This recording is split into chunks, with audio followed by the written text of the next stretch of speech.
I like finding new people to talk to on the internet, especially if it ends up being a long-term thing. Even if my IRL friendships are going great guns, I'm still curious to meet people who are far away or maybe even fairly local and getting to know them on the internet via one messenger app or another.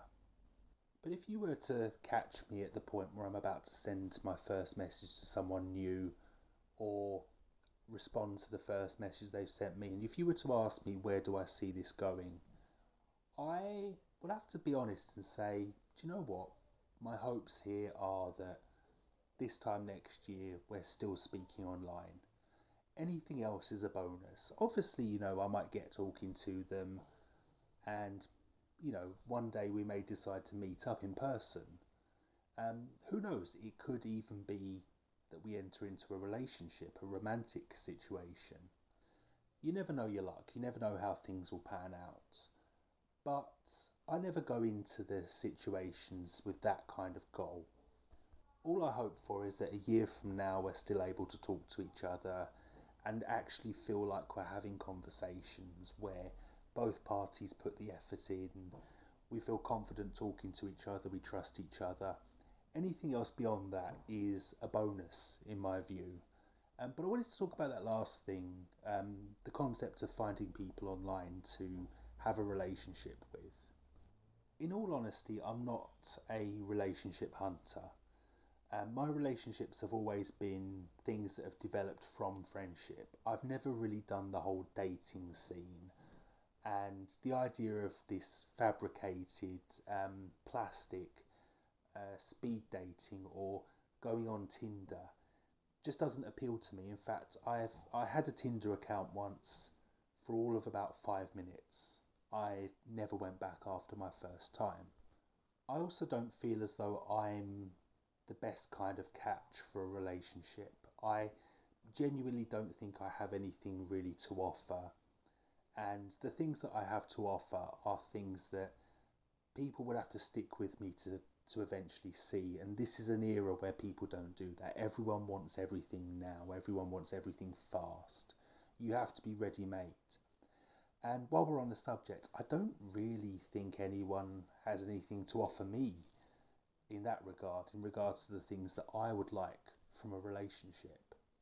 In fact, just for suggesting that I should have my own standards and my own preferences could potentially earn me scorn from people in the form of, how can someone like you have standards, or what's so special about you that you get to dictate anything?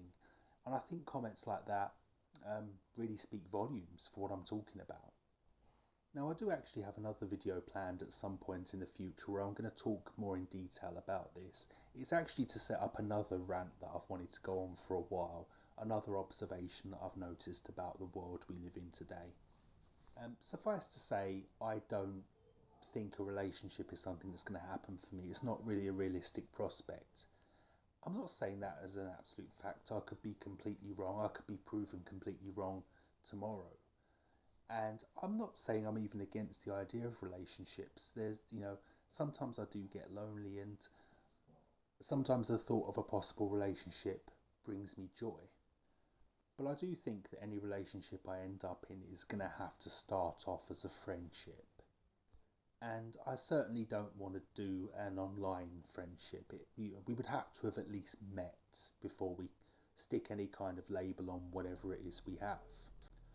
But anyway, I reach out to certain people that I see in live streams or happen to spot a post that I liked, and sometimes people will come to me, and from this a conversation will blossom. But after the first conversation, I never hear from them again, or I hear from them again, but it's never quite as interesting as the first chat we had. Sometimes, though, I will get the person say to me, I don't think we should talk anymore for whatever reason. And I think that that's, perfectly honest. I'd much rather know where I stand. But sometimes they'll part with a phrase like, I hope you find the relationship you're looking for soon, or They tell me that they're concerned that I might be looking for a relationship and they're not interested and they're worried about leading me on. I had someone the other day say that they stopped talking to me because they saw my Kick bio and they saw something in that that hinted towards me wanting a relationship. And that wasn't what they were interested in. They got a little bit, I wouldn't say spooked by that, but anyway, I can't remember what it was. I can't even remember which bio I was using at that point. But I can accept that I probably put something in there that may have looked that way. But there are some people who just can't seem to understand me when I say I'm not looking specifically for a relationship. Maybe one might come from something one day. I'm open-minded to that possibility, but deep down that's not what I'm specifically looking for right now. And no matter how many times I tell them this, they keep coming back to give me condescending advice like, if you want a relationship, you need to get off the internet, or why are you looking on the internet for your soulmate?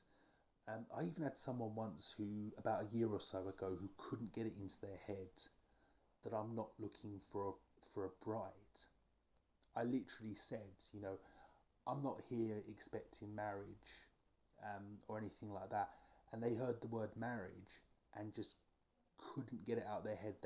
Even though I said I was literally not looking for marriage, they seemed to think that I was.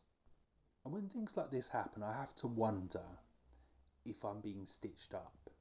If it's less a case of they can't understand me and more a case of they refuse to understand me, they refuse to accept what I'm saying. One of those conversations that we've all been in at some point, one of those arguments where we can say one thing 100 times and it won't go into the person's brain, but we say this other thing one time, one whole time, and because it's something that can be twisted into something negative, they never stop bringing it up in future. That kind of logic.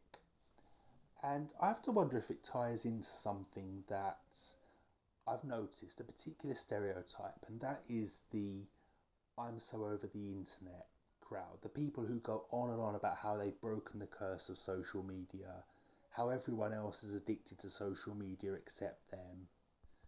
I wonder if they're trying to paint me as some kind of weirdo sado who's looking for his, harem or harem or however you pronounce it, just so they can then paint themselves by comparison as the complete opposite. I'm so distant from the internet. I'm such an IRL person. Check out my blog if you don't believe me. But it's so disingenuous. So I'm going to sound a little bit like an old man here. But I remember what the internet was like 20 years ago. And 20 years ago, the concept of internet dating was what sados did, what weirdos did. The thought of internet dating conjured up images of guys in polyester suits in front of a heart-shaped backdrop, like some video dating agency thing, talking about how they're in the mood for love, spelled Lurve. That's what people thought of guys in particular who used the internet for dating. And that was the charitable version. That was if you were lucky. If you were unlucky, you were, a psycho who's going to leave a woman in a ditch somewhere. But 20 years on, people use the internet to have sexual conversations. People use the internet for hookups. And so it's very disingenuous that we all know this. We all know that we all engage in this to some extent. But yet, when we're talking about someone else, we will suddenly apply a 20-year-old stereotype to them just to make them sound bad or to make them feel bad. I never know if they do it to sort of act up in front of an audience, whoever they're going to be sending screenshots of the conversation to, or if it's to make you feel like a terrible person, to make you feel like you're some kind of sado, just for wanting a bit of company, a bit of conversation. I don't know if I'm making sense, but it's something I've had on my mind for a while now. Most people who, make the mistake of thinking that I'm internet dating, I don't think there's any malice to it. I think they've just misread something or they've got a particular vibe. It's not true, but We all have those moments ourselves. We all misread things. But some people you have to sort of question if they're trying to be snarky or malicious.